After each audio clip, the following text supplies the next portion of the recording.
Hi friends, आज मैं आपके लिए लेके आया हूँ timeless principles of winning, influencing and manipulating people part 2, जो कि फेमस ऑथर डेल कार्नेगी की best seller book how to win friends and influence people की समरी है। इस समरी में मैंने मैनिपुलेटिंग पीपल को पॉजिटिव सेंस में यूज किया है, जो डिनोट करता है पीपल मैनेजमेंट को। मैंने पार्ट 1 और पार्ट 2 में इंपॉर्टेंट प्रिंसिपल्स को कवर किया है, जिनसे आप सोशलाइजिंग स्किल्स आसानी से मास्टर कर सकें। अगर आपने पार्ट 1 नहीं देखा है तो डिस्क्रिप्शन बॉक्स में मैंने पार्ट 1 का लिंक शेयर किया है, आप क्लिक करके वीडियो देख सकते हैं। इस वीडियो में मैंने dimension 3 making people think your way and dimension 4 leadership essential manipulating people without offending और अराउजिंग रिजेंट कवर किए हैं। आइए स्टार्ट करते हैं timeless principles of winning, influencing and manipulating people part 2। Dimension 3 making people think your way. Principle 1 avoid an argument if you want to handle it the best way. Author जब college गए तो उन्होंने logic और argumentation की study की और वो debate contest में भी पार्ट लेते थे। कॉलेज कंप्लीट करने के बाद उन्होंने न्यूयॉर्क में डिबेटिंग और आर्गुमेंटेशन में स्टूडेंट्स को ट्रेन भी किया। ऑथर ने हजारों आर्गुमेंट्स सुने, किए और देखे। इन सभी के रिजल्ट से ऑथर को समझ में आया कि आर्गुमेंट्स को हमेशा अवॉइड करना चाहिए, क्योंकि ये किसी के लिए बेनिफिशियल नहीं होते। 10 में से 9 बार दोनों कंटेस्टेंट्स कन्विंस हो जाते हैं कि वो बिल्कुल सही थे। आप आर्गुमेंट कभी जीत नहीं सकते। अगर आप हार गए तो कुछ नहीं हो सकता, अगर आप जीत गए तो भी आप हार जाएंगे। ऐसा क्यों? अगर आप दूसरे इंसान से जीत जाते हैं और आप उसके आर्गुमेंट से फॉल्स निकालते हैं तो आप तो अच्छा फील करेंगे, पर वो नहीं। आपने उसे नीचा दिखाया और उसे हर्ट किया है, वो आपकी जीत को रिजेंट करेगा। आप अपने आर्गुमेंट्स में सही होंगे और बिल्कुल सही होंगे, लेकिन बात जब दूसरे के माइंड को चेंज करने की आएगी तो आपकी जीत के बावजूद हार होगी। Principle 2 others opinion to be respected always, never say you are wrong। Theodore Roosevelt जब व्हाइट हाउस में थे, उन्होंने कहा कि अगर वो सिर्फ 75% टाइम करेक्ट हों तो वो अपनी एक्सपेक्टेशन की हाईएस्ट लेवल को अचीव कर पाएंगे। ऑथर कहते हैं कि अगर एक महान व्यक्ति की एक्सपेक्टेशन 75% की है तो हम जैसे आम इंसान की एक्सपेक्टेशन इससे कम ही होगी। अगर आप 55% टाइम राइट होते हैं तो आप स्टॉक मार्केट में $1 मिलियन कमा सकते हैं। अगर आप 55% टाइम भी राइट नहीं होते हैं तो आपको दूसरों की गलतियों की बातें नहीं करनी चाहिए। आप दूसरों को गलत अपनी नजर, आवाज की इंटोनेशन और गेस्चर से कम्युनिकेट कर सकते हैं, और अगर आप उन्हें गलत ठहराते हैं तो क्या वो आपकी बात मानेंगे? कभी नहीं, क्योंकि आपने उनकी इंटेलिजेंस, जजमेंट, प्राइड और सेल्फ एस्टीम को हर्ट किया है। वो मौका ढूंढेंगे आपसे बदला लेने का, पर चेंज नहीं होंगे। आप सारे लॉजिक उनसे शेयर करेंगे, पर वो अपना ओपिनियन चेंज नहीं करेंगे, क्योंकि आपने उनकी फीलिंग्स को हर्ट किया है। आपको कभी भी मैं आपको प्रूव करके दिखाता हूं नहीं बोलना चाहिए। ये बहुत गलत स्टेटमेंट है, और इसे बोलने का मतलब है मैं आपसे ज्यादा स्मार्ट हूं और मैं आपको कुछ बातें बताता हूं जिससे आप अपना माइंड चेंज करोगे। ये एक चैलेंज है जो दूसरे इंसान में ऑपोजिशन की फीलिंग को जगाती है और वो आपसे आर्ग्यूमेंट के लिए तैयार हो जाता है।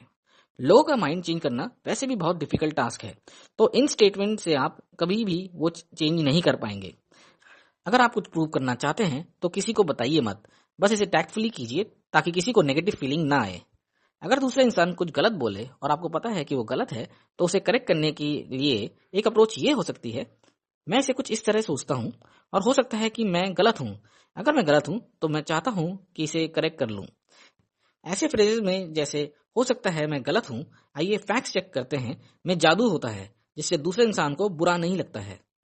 ऑथर कहते हैं कि आप अपने कस्टमर से, अपनी वाइफ या हस्बैंड से और अपने फ्रेंड से आर्ग्यूमेंट मत कीजिए। उन्हें यह मत बताइए कि वो गलत है। ऐसा करने से आप उन्हें नाराज कर देंगे। आपको उन्हें डिप्लोमेटिकली हैंडल करना चाहिए। Principle 3 admit it if you are wrong.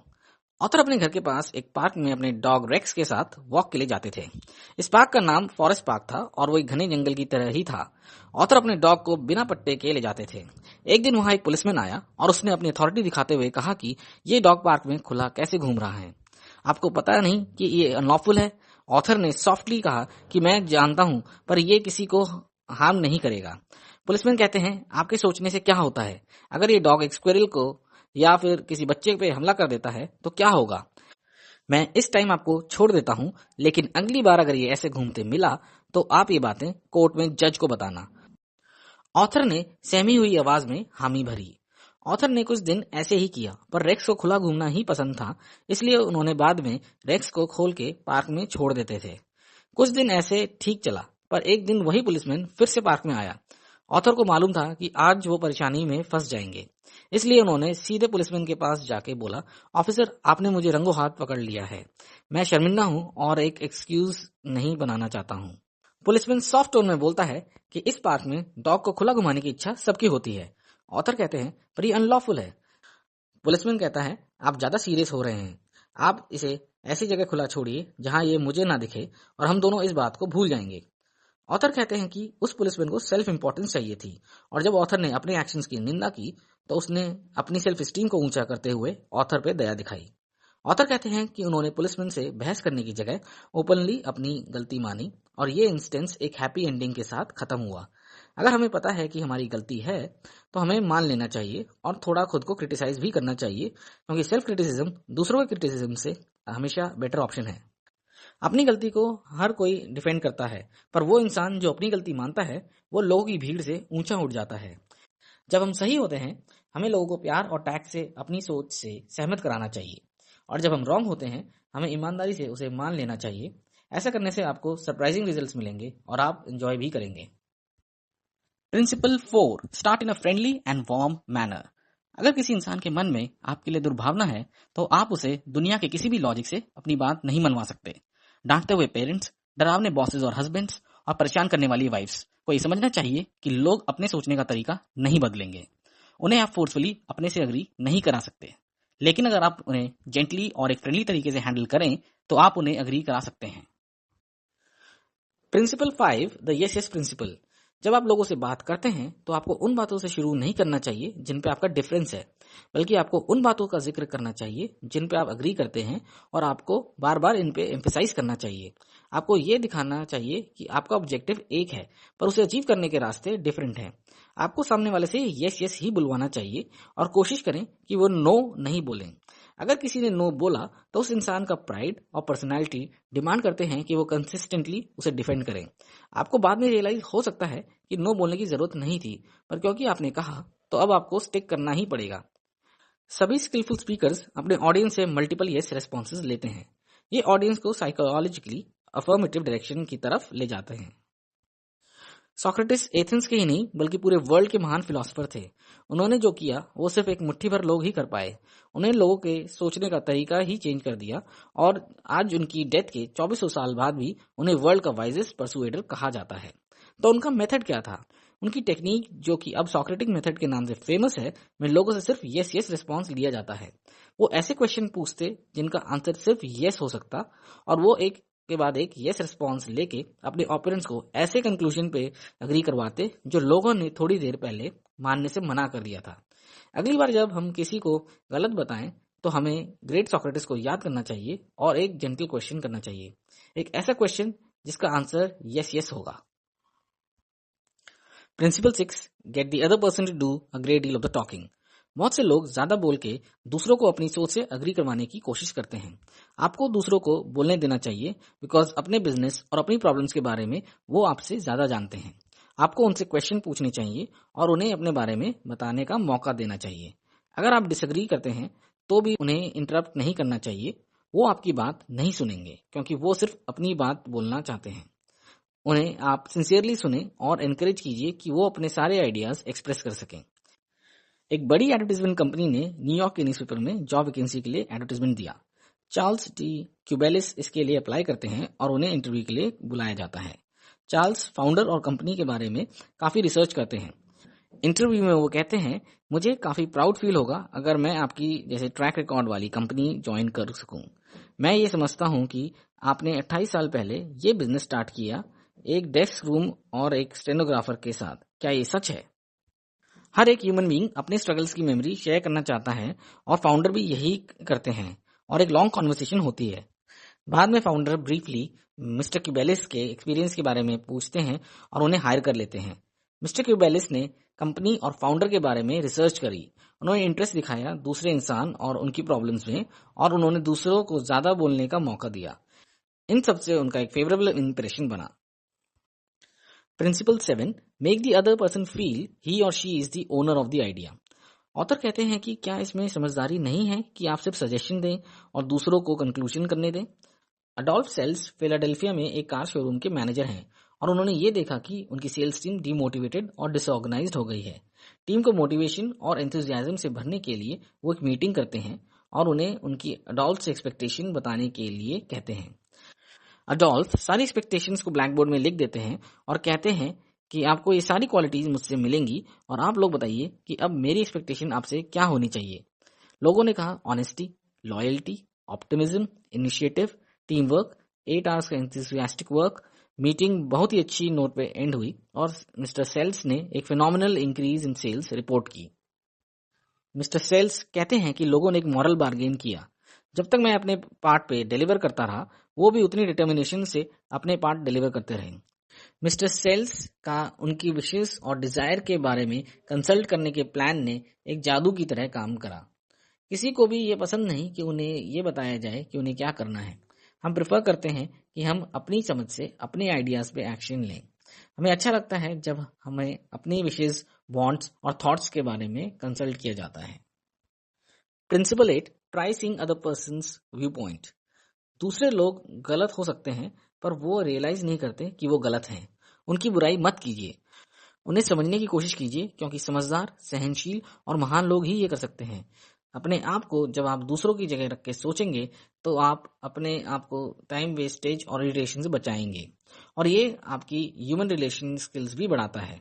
अपनी book getting through to people में डॉक्टर गेरल्ड एस निरनबर्ग कहते हैं कि एक अच्छी कॉन्वर्सेशन तब होती है जब आप दूसरे इंसान के आइडियाज और फीलिंग्स को उतना ही इंपॉर्टेंट समझते हैं जितना कि अपनी बात के स्टार्ट में ही दूसरों को अपना पर्पस कम्युनिकेट करना, आप क्या सुनना चाहते हैं को आप क्या बोलते हैं से कंट्रोल करना और दूसरे के व्यू पॉइंट को एक्सेप्ट करना दूसरों को एनकरेज करता है कि वो ओपन माइंड से आपके आइडियाज को समझें।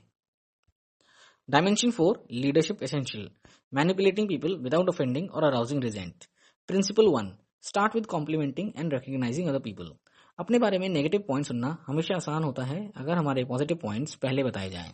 डॉरथी एक ब्रांच मैनेजर है फेडरल क्रेडिट यूनियन की न्यू जर्सी ब्रांच में। उन्होंने बताया कि कैसे उन्होंने एक नई एम्प्लॉय की मदद करके उसकी प्रोडक्टिविटी को बढ़ाया। वो कहती हैं उन्होंने एक ट्रेनी टेलर को हायर किया।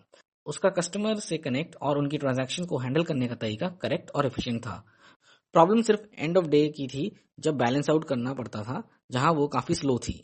हेड टेलर डॉर्थी को कहते हैं कि आप इस ट्रेनी को निकाल दीजिए क्योंकि बार बार बताने के बाद भी ये बहुत स्लो है बैलेंस आउट के प्रोसेस में और इसकी वजह से सब लेट हो जाते हैं। अगले दिन डॉर्थी ऑब्जर्व करती हैं कि ट्रेनी सारा काम एफिशिएंटली करती हैं और वो बहुत प्रेजेंटली कस्टमर्स को हैंडल करती हैं।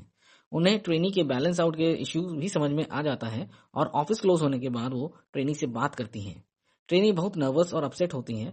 डॉरथी उसे प्रेज करती हैं जिस तरह वो कस्टमर को हैंडल करती हैं और कॉम्प्लीमेंट करती हैं उनकी स्पीड और एक्यूरेसी के लिए। डॉरथी कहती हैं कि एक बार बैलेंस आउट के प्रोसेस भी रिव्यू कर लेते हैं और वो ट्रेनी को कुछ इंप्रूवमेंट्स बताती हैं। ट्रेनी ये रियलाइज करती है कि डॉरथी को उस पर कॉन्फिडेंस है और वो सारे इंप्रूवमेंट्स फॉलो करती है। डॉरथी कहते हैं कि उस दिन से उन्हें उस ट्रेनी से कोई दिक्कत नहीं हुई। दूसरों से बात तारीफ के साथ स्टार्ट करना बिल्कुल वैसा ही जैसे डेंटिस्ट अपना काम नोवोसिन के साथ करता है। पेशेंट के टूथ में ड्रिलिंग तो होती ही है पर नोवोसिन पेन खत्म कर देती है। Principle 2, bring other person's mistake to their notice indirectly. एक बार चार्ल्स श्वाब अपनी एक स्टील फैक्ट्री से दिन में गुजर रहे थे और वो देखते हैं 2 factory workers no smoking board के नीचे स्मोकिंग कर रहे होते हैं। चार्ल्स उनके पास गए और दोनों को एक एक सिगार दी। फिर उन्होंने दोनों से कहा कि वो इन्हें फैक्ट्री के बाहर जाकर स्मोक करें। दोनों वर्कर्स को पता था कि उन्होंने रूल ब्रेक किया है। चार्ल्स ने उन्हें फिर भी कुछ नहीं कहा और एक प्रेजेंट देकर उन्हें इंपॉर्टेंट फील कराया। उनके मन में चार्ल्स के लिए रिस्पेक्ट और एडमिरेशन दोनों ही बढ़ गई। बहुत लोग तारीफ करके क्रिटिसिज्म को लेकिन वर्ड से स्टार्ट करते हैं। अगर हमें किसी बच्चे का स्टडीज के लिए केयरलेस एटीट्यूड चेंज करना है तो हम ये कहते हैं, हम लोगों को बहुत प्राउड फील होता है तुम पर जॉनी अपने ग्रेड्स को बेहतर करने के लिए, लेकिन अगर तुम थोड़ी और मेहनत करते अपनी एल्जेब्रा में तो ग्रेड्स और अच्छे होते। इस केस में जॉनी ने जब तक लेकिन वर्ड नहीं सुना वो मोटिवेटेड फील कर रहा था, पर लेकिन सुनने के बाद वो अपने मन में ओरिजिनल प्रेस की जेन्युइननेस को भी क्वेश्चन कर रहा है। इस केस में हम लेकिन को और से चेंज करके डिजायर्ड इफेक्ट ला सकते हैं। जैसे हम लोगों को बहुत प्राउड फील होता है तुम पर जॉनी अपने ग्रेड्स को बेहतर करने के लिए, और अगर तुम यही मेहनत आगे भी करोगे तो अपने एल्जेब्रा में भी बेहतर करते हुए सारे ग्रेड्स और इम्प्रूव कर लोगे। अब जॉनी इस प्रेस को फुली एक्सेप्ट करेगा क्योंकि इसमें किसी फेलियर का फॉलो अप नहीं है। हम उसका टेंशन सिर्फ उसी बिहेवियर पे इनडायरेक्टली लाए जिसे हम चेंज करना चाहते थे। Principle 3, talk first of your errors before criticising others. E G Dillistone एक इंजीनियर थे मैनिटोबा कनाडा में, और उन्हें अपनी नई सेक्रेटरी से काफी प्रॉब्लम थी। वो जो भी लेटर्स डिक्टेट करते, साइनिंग के वक्त वो देखते कि उसमें 2 से 3 स्पेलिंग एरर्स हैं। मिस्टर डिलिस्टोन बताते हैं कि उन्होंने कैसे इस सिचुएशन को हैंडल किया। जब उन्हें ये लगा कि सिर्फ स्पेलिंग एरर्स को पॉइंट आउट करने से उनकी सेक्रेटरी और ज्यादा प्रूफ रीडिंग और डिक्शनरी वर्क नहीं करेगी, तो उन्होंने इसका दूसरा तरीका निकाला। जब next letter with spelling errors उनके पास आया, तो वो खुद स्टेनोग्राफर के साथ बैठे और बोले, ये वर्ड मुझे ठीक नहीं लग रहा है, इस वर्ड ने हमेशा मुझे परेशान किया है। तभी मैंने अपनी स्पेलिंग बुक मेंटेन करना शुरू किया। यस, ये है वो वर्ड। मैं अब अपनी स्पेलिंग के लिए बहुत कॉन्शियस हूँ, क्योंकि लोग आपके लेटर्स से आपको जज करते हैं और स्पेलिंग एरर्स से आप प्रोफेशनल नहीं लगते हैं। उस कॉन्वर्सेशन के बाद स्टेनोग्राफर की फ्रीक्वेंसी ऑफ स्पेलिंग एरर्स बिल्कुल कम हो गई। अपनी मिस्टेक को बिना ठीक किए हुए भी एडमिट करने से आप लोगों को बिहेवियर चेंज के लिए कन्विंस कर सकते हैं। ये हमें क्लैरेंस जेन हुसन ऑफ मेरीलैंड ने बताया, जब उन्होंने अपने 15 साल के बेटे को सिगरेट स्मोकिंग करते हुए देखा। वो नहीं चाहते थे कि उनका बेटा स्मोकिंग करे, लेकिन क्लैरेंस और उसकी वाइफ स्मोक करते थे और वो उसके लिए एक गलत एग्जाम्पल सेट कर रहे थे। क्लैरेंस ने डेव को समझाया कैसे उसे डेव की उम्र के अराउंड स्मोकिंग की आदत पड़ी और कैसे निकोटीन ने उन्हें कमजोर किया और अब वो स्मोकिंग छोड़ भी नहीं पा रहे हैं। वो कहते हैं कि उनका कफ बहुत इरिटेटिंग है और कैसे कुछ साल पहले डेव खुद उनसे स्मोकिंग छोड़ने के लिए जिद कर रहे थे। क्लैरेंस ने डेव को कोई वार्निंग या थ्रेट नहीं किया, सिर्फ उसे पॉइंट आउट किया कि इसकी आदत क्लैरेंस को कैसे पड़ी और इससे उन्हें क्या नुकसान हुए।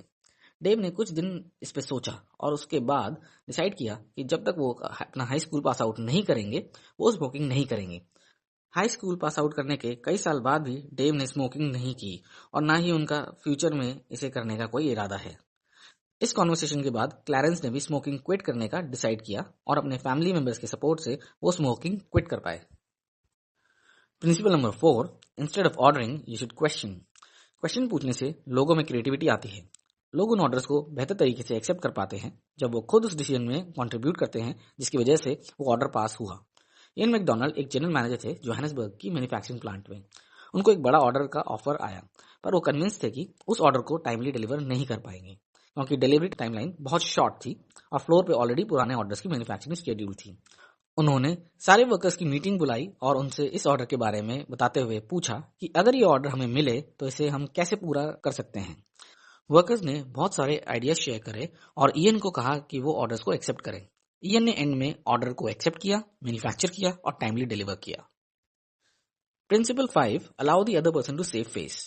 कुछ साल पहले जनरल इलेक्ट्रिक कंपनी को एक डेलिकेट प्रॉब्लम फेस करनी पड़ी जब उन्हें अपने हेड ऑफ डिपार्टमेंट चार्ल्स स्टेनमेट्स को उनकी पोजीशन से हटाना था।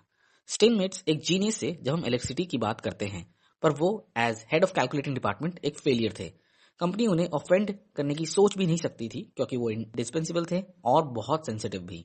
इसका सोल्यूशन निकालते हुए कंपनी ने उनके एग्जिस्टिंग काम के लिए एक नया टाइटल क्रिएट किया, consulting engineer of general electric company, और कंपनी ने किसी और को हेड ऑफ डिपार्टमेंट बनाया।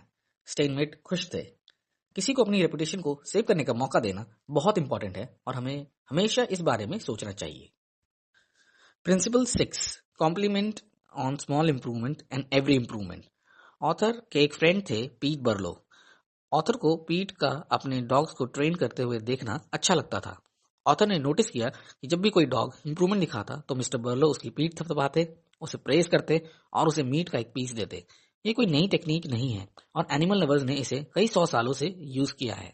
ऑथर कहते हैं कि हम यही टेक्निक लोगों को चेंज करने के लिए क्यों नहीं यूज करते।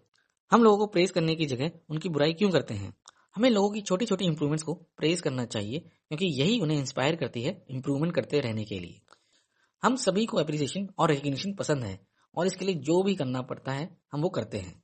अगर आप और मैं हमारे कांटेक्ट में आने वाले लोगों को इंस्पायर करेंगे उनकी छुपी स्किल्स के बारे में, तो हम उन्हें चेंज करने से कई ज्यादा अचीव कर पाएंगे। तो फ्रेंड्स, ये थे वो सारे प्रिंसिपल्स जो मैं आपसे शेयर करना चाहता था। फ्रेंड्स, आपने इस वीडियो को एंड तक देखा और इसके लिए आपको thanks for being such a great audience. अगर वीडियो पसंद आए तो लाइक और शेयर कीजिए और चैनल को सब्सक्राइब भी कीजिए। अगर कोई डेवलपमेंट फीडबैक हो तो कमेंट फील्ड में शेयर कीजिए और मैं उसे इम्प्लीमेंट करने की पूरी कोशिश करूंगा। Thank you.